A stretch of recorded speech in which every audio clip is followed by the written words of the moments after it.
Happy Tuesday, everyone, and welcome back to your daily crypto and markets wrap. Let's dive right into the past 24 hours because there's a lot to unpack.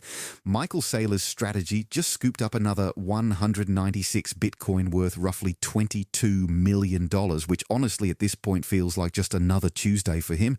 And speaking of Bitcoin, it pushed through $114,000 while the network's hash rate also hit a fresh all-time high. So the fundamentals and the price are both screaming strength right now.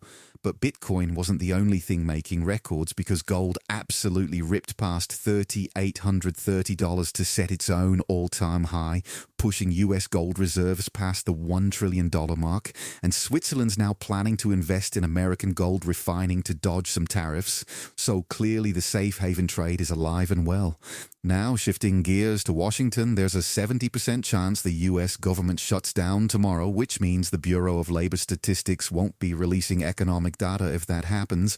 So we might be flying a little blind on the macro front for a bit. On the regulatory side, things are heating up in crypto land. The SEC chair just called crypto his number one priority. Adrienne Harris, the top US crypto regulator, resigned.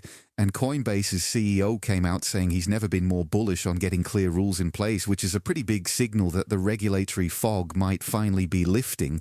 Oh, and Jim Cramer told people to buy crypto, so do with that information what you will. But Pakistan's Prime Minister also chimed in calling crypto the tool of the future.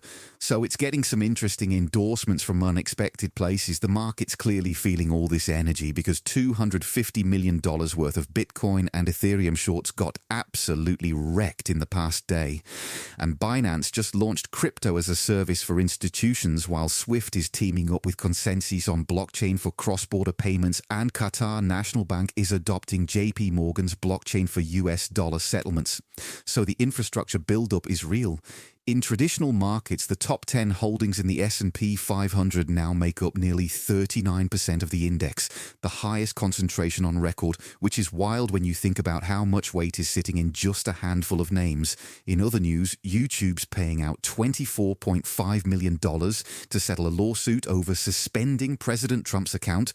OpenAI is gearing up to launch a social app for AI-generated videos, and apparently the world record holder for highest IQ just converted all of his assets to Bitcoin, which is either genius or the ultimate high-conviction play, depending on how you look at it.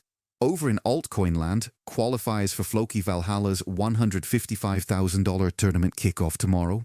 Hyper NFT volume on OpenSea blasted past $60 million in under a day, and one Hyper NFT, number 21, sold for 9,999 hype tokens, which is around $470,000. So clearly there's some serious heat in that ecosystem right now.